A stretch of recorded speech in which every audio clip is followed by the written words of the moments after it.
Vale a pena, muito bom com a situação. Olá, está no ar mais um programa em discussão especial sobre a situação do negro no país. Neste programa, nós vamos discutir a violência contra os negros no Brasil e comparar estes números com a letalidade de brancos, também vítimas de violência. Em 10 anos, de 2006 a 2016, a taxa de homicídios de negros cresceu 23,1%. No mesmo período, a taxa entre os não negros teve uma redução de 6,8%. Os dados constam no Atlas da Violência de 2018, que também apontou o percentual de mulheres negras assassinadas, 71% maior que o de mulheres não negras. Para falar sobre este assunto, eu recebo Elizabeth Montesano, presidente da Comissão de Igualdade Racial da OAB de São Caetano do Sul. Muito obrigada pela sua participação, pela sua presença aqui na TV Alesp. Elizabeth, existe uma explicação para esse crescimento tão assustador, né? Assim, cresceu muito o número de violência, né? A taxa contra o negro, e houve uma redução contra brancos. Existe uma explicação? Acredito que podem ser várias, né? Eu queria primeiramente agradecer o convite. Realmente, a questão não é um único problema, uma única problemática, né? Seria um conjunto da obra, né? Quando a gente analisa a questão da violência, principalmente entre as mulheres e as negras. A primeira questão que envolve é a questão do cunho social, financeiro. Desigualdade social. Desigualdade social. Então, essas dificuldades que a família, no seio da família, desenvolve pelas dificuldades financeiras, acaba gerando e agravando a situação com relação à violência. Por isso que quando percebemos os números, vemos que as famílias, a violência dentro do seio das famílias negras tem um número maior do que da família branca, porque geralmente a branca não é que é uma regra, né? Todo branco é classe média, não é verdade. Existe branco também em condição de pobreza. Mas como o número de negros em condição de pobreza é maior, então essa incidência aparece e está presente nos lares de pessoas envolvendo mulheres negras, né?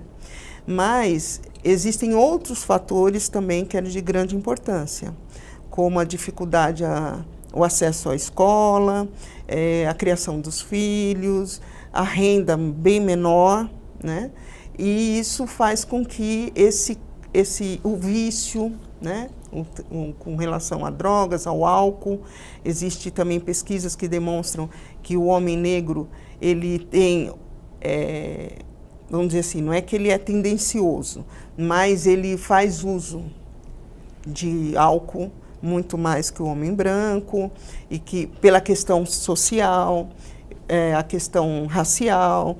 Então é uma questão assim, esse conjunto de problemas que fazem com que esses números apareçam de forma tão significativa. O que chama a atenção é o crescimento, né? Porque, assim, existe uma violência, né, em todo o país, em todos os estados, e aí os órgãos públicos, eles lutam para combater essa violência. Então, o que se espera, de repente, uma redução ou talvez até uma estagnação. Mas a violência contra o negro, ela está crescendo, ela cresceu, né, entre 2006 e 2016, de uma forma assustadora, mais de 20%.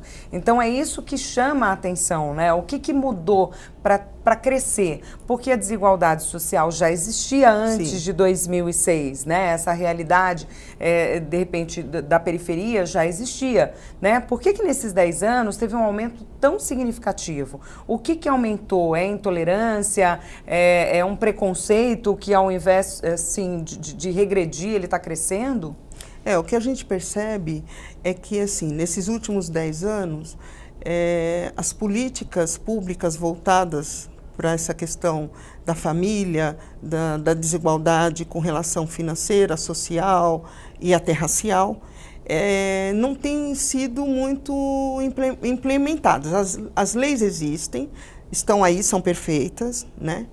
Temos até demais com relação à proteção, como, por exemplo, a Maria da Penha e outros, mas na aplicabilidade, na prática, deixam a desejar. Por quê? Por exemplo, você percebe hoje que uma mulher vítima de violência doméstica, ela vai até uma delegacia, faz um BO, pede uma medida protetiva, o juiz fixa essa medida protetiva, né, que o agressor não pode se aproximar, mas efetivamente, o que a gente vê quando acontece a agressão até o homicídio, né?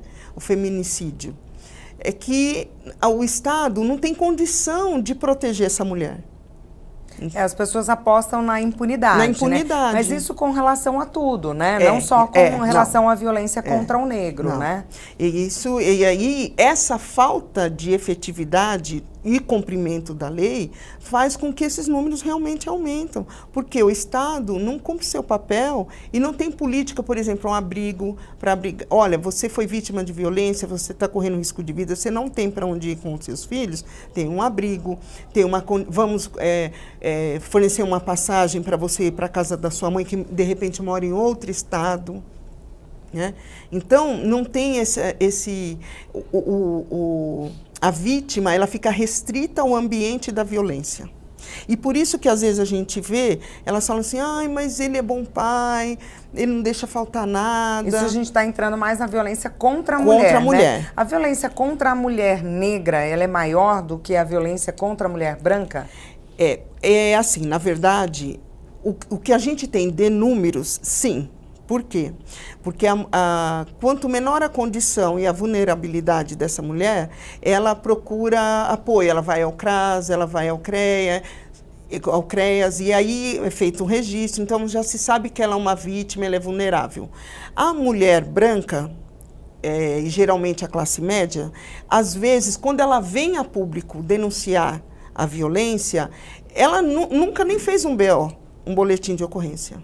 Entendeu? Ela vem sofrendo a violência, mas ela vai levando.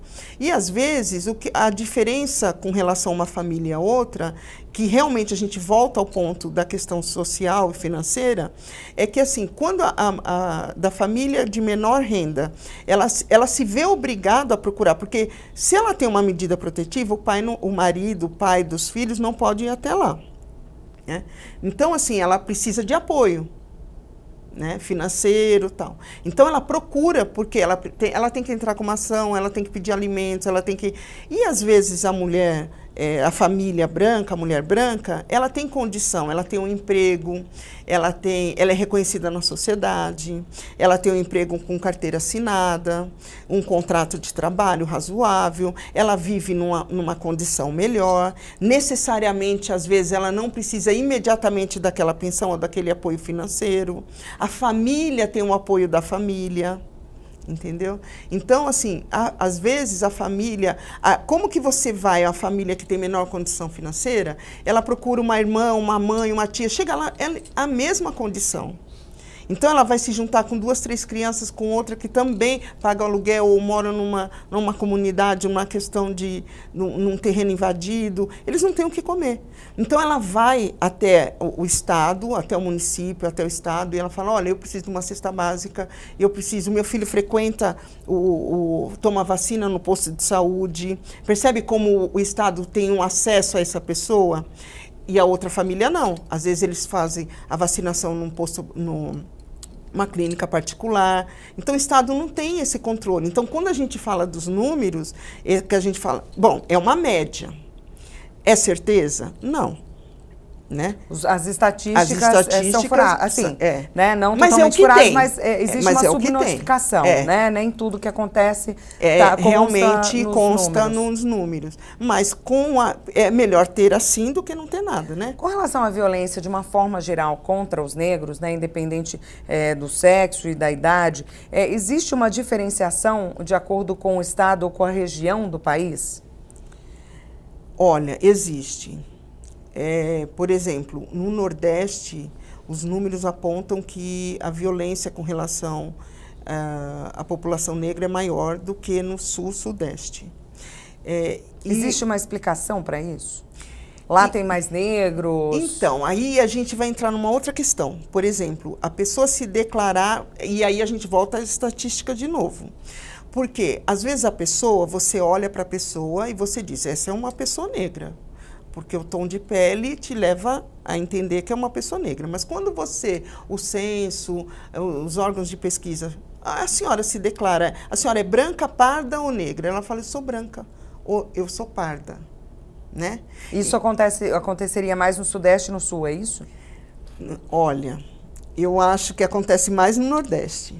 Mais no Nordeste. Porque existe um dado recente, com uma discussão que teve numa novela aí de uma emissora, que as pessoas reivindicavam a presença de atores negros, né?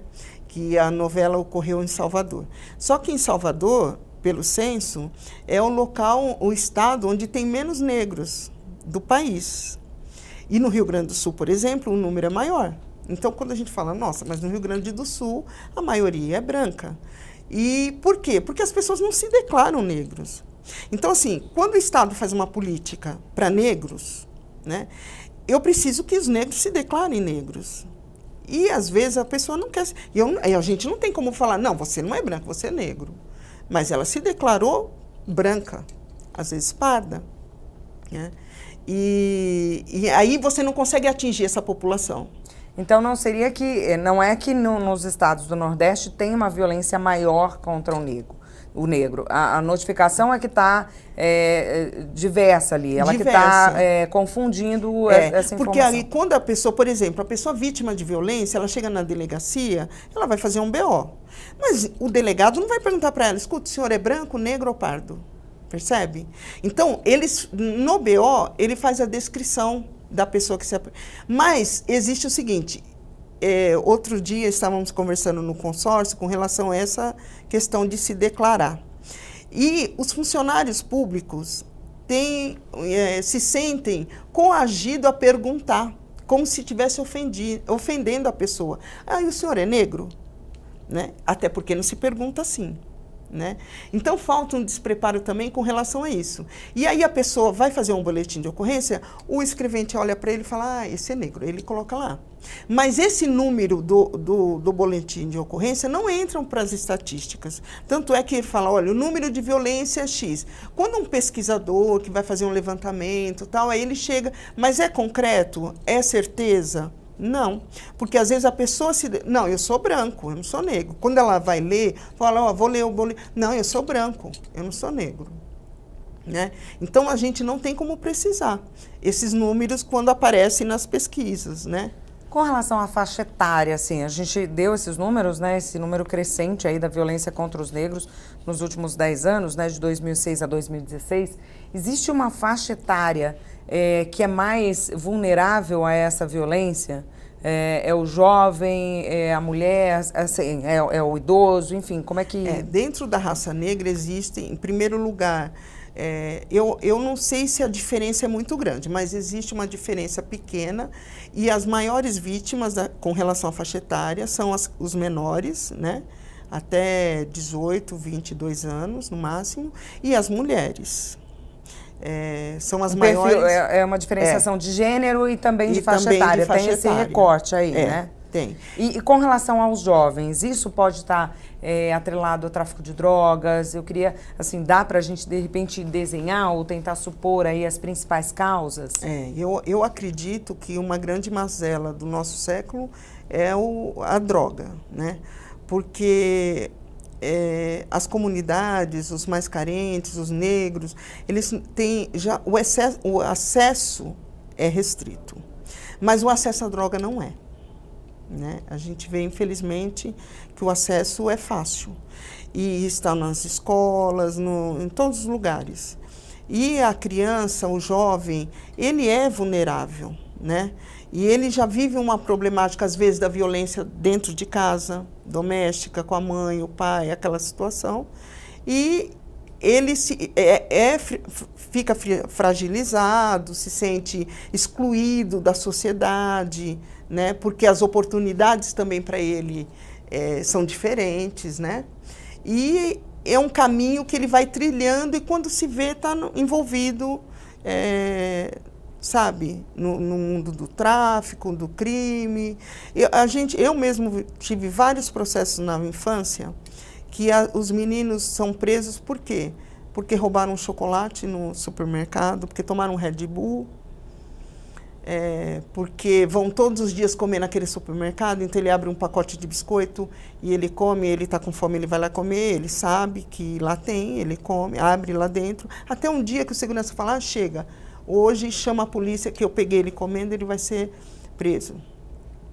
Então tem muitos processos que a gente percebe que é claro que não é correto, né? Não pode furtar, é crime.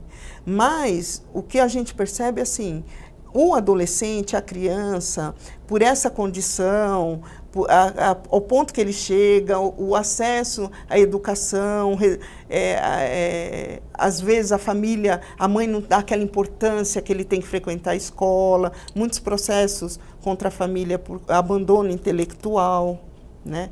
Porque a criança não frequenta a escola, ela não vai à escola. Quando vai, ela fica dormindo, ela não participa de nada, né?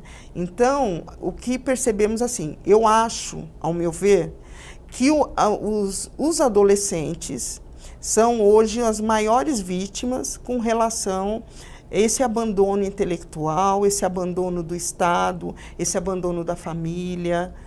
E o jovem negro, ele é muito mais massacrado, porque quando ele chega, infelizmente, a cometer um crime, ou ele passa por esse processo de uma infração, porque o menor não é crime, é infração, né? Essa questão da vulnerabilidade dele aumenta muito. Porque ele tem uma sensação, quando a gente conversa com eles, assim, eu não tenho mais nada a perder. Se eu estiver aqui para a FEBEM, não tem problema, não tem mais nada a perder. Né? Ele não tem esperança. Agora, a mulher é vítima também, né? Mas quando ela percebe essa questão da violência, que ela quer realmente tocar a vida dela, proteger os filhos, que ela vê um norte, a possibilidade, ela tem mais chance do que o menor. A mulher, ela é mais vítima dentro de casa, dentro de né? casa. Existe um preconceito com relação a ela, na rua também com relação a assédio? Existe. Por exemplo, as mulheres, pelas estatísticas que temos, as mulheres ganham menos que os homens e ganham menos ainda que um homem branco e que uma mulher branca ganham no mercado de trabalho. É o que diz a estatística. Então, eu não tenho estatística disso, mas eu percebo, por exemplo, vemos hoje muitas mulheres negras com curso universitário. Mas se você analisar, em sua maioria, todas são cursos de formação até 3 anos. Cursos que ultrapassam 4, 5, 6 anos, raramente você vai encontrar um negro e principalmente uma mulher negra. Qual que é a razão disso, Beth? É a questão financeira. É inviável sustentar um curso de 5 anos, por exemplo, direito, 5 anos, sozinha, fazendo faxina, entendeu? Fica muito complicado com família, com filhos, porque a mulher negra também, a mulher jovem hoje tem filhos cedo. Então, ela para de estudar porque ela está grávida, depois ela para de estudar porque ela precisa cuidar do filho, ela para de estudar porque ela não tem apoio de pai, mãe, vó, ela tem que trabalhar para criar o filho, entendeu? Então, se você olhar assim ao nosso redor, você percebe que as mulheres, elas se formam um pouco mais tarde, as negras, ela tem essa dificuldade de se formar e raramente ela se forma num curso em que passe de 3 anos a grade curricular. Beth, o que é preciso para mudar esse cenário? Assim? A violência contra o negro de uma forma geral, incluindo os jovens, a mulher negra. Existe a questão das cotas, né, que é para tentar equiparar, amenizar os danos desses anos de escravidão, de preconceito, de perseguição. Mas eu acho que falta política pública voltada para isso.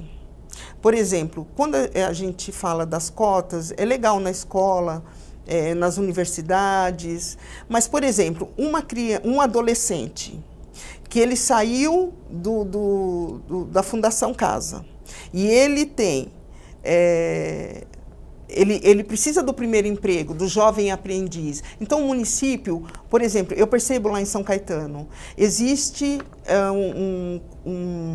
algumas vagas que a prefeitura promove para jovem aprendiz. Então, você tem que participar de uma inscrição e fazer uma prova, é uma coisa assim. Aí como que essa criança que saiu da Fundação Casa, que ele falta na escola, que ele não frequenta a escola, que ele é usuário de droga, que ele às vezes mora num abrigo. Então, quando ele vai se identificar, por exemplo, preencher uma ficha no CIE como estagiário, ou aprendiz, ou primeiro emprego, ele coloca o endereço do abrigo. Você acha que o tratamento com relação a ele é igual a uma criança de classe média, ou mesmo pobre, que tem o endereço, que nunca passou pela Fundação Casa, que frequenta a escola, mesmo que seja uma escola pública, mas que tenha assiduidade, que tenha uma média boa, que os pais participam da...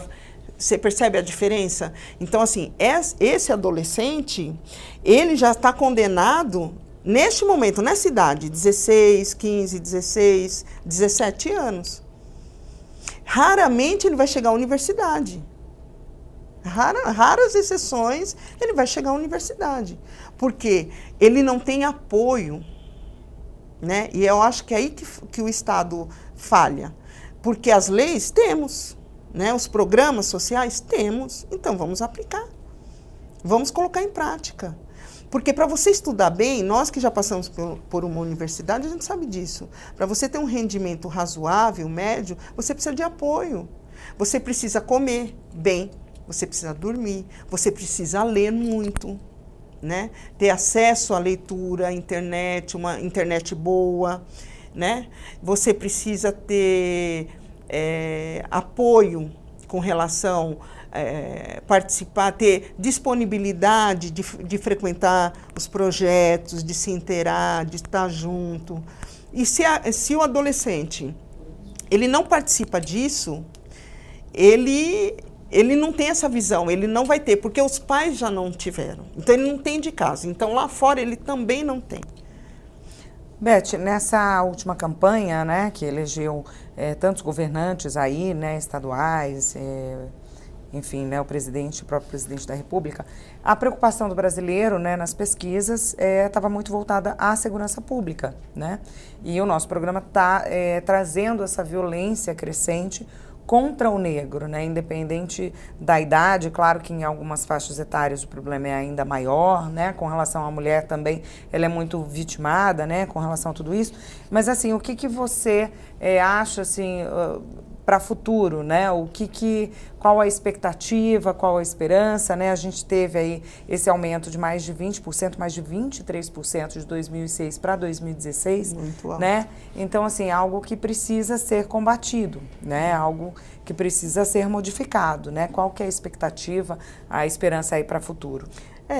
O que a gente percebe é que, assim, as campanhas foram realmente voltadas à questão da violência, porque a população no geral não aguentam mais, né, o tempo todo sendo vítima de assalto, roubos, assassinatos e tal. Mas o discurso é bom, mas vamos ver na prática. Agora, eu não posso negar que, com relação à comunidade negra, existe sim um certo receio com a nova administração federal, né? E porque a gente percebe que o discurso não é acolhedor, né? Quando fala assim, olha, esse negócio de minorias é bobagem, esse negócio de resistência é bobagem, que não tem diferença, é tudo igual. Como não tem diferença? Tem diferença sim, né? E é uma coisa que preocupa a comunidade negra, as minorias, né? LGBTs, o povo de matriz africana, de religião africana, é uma preocupação. Mas pode ser uma preocupação e realmente não vir a ocorrer nenhuma... Tomara que não, tomara que dê tudo certo, né? Essa é a nossa torcida. que a administração seja boa, que tenha políticas para todos, que acolha a todos, que atenda às necessidades, que é isso que está faltando. Mas existe sim uma preocupação, não posso negar, com relação ao novo governo, como seremos tratados, como seremos respeitados, o que vai ser mantido do que vemos aí, porque a gente percebe que o que temos é muito pouco, né, com relação às condições que temos e apoio público com relação às leis, o que funciona e o que não funciona. Então, o medo, o receio é assim, vão acabar com tudo? Como se fossem todos iguais? Isso não é verdade, né? Eu acho que o país tem essa dívida com a população negra, com o povo negro, de resgate, de igualdade, né? Que existe sim muito racismo e que, embora velado, mas a gente vê na sociedade o tempo todo e que isso, o maior receio é esse, vamos perder o pouco que conquistamos nos últimos anos? Essa é a dúvida. Muito obrigada pela sua participação, pelo conteúdo que trouxe aqui pra gente, Imagina, viu, Elizabeth? Eu que agradeço. O programa Em Discussão especial de hoje termina aqui. Lembrando que este conteúdo fica disponível no canal da TV Alesp no YouTube. Obrigada pela sua companhia. Tchau, tchau.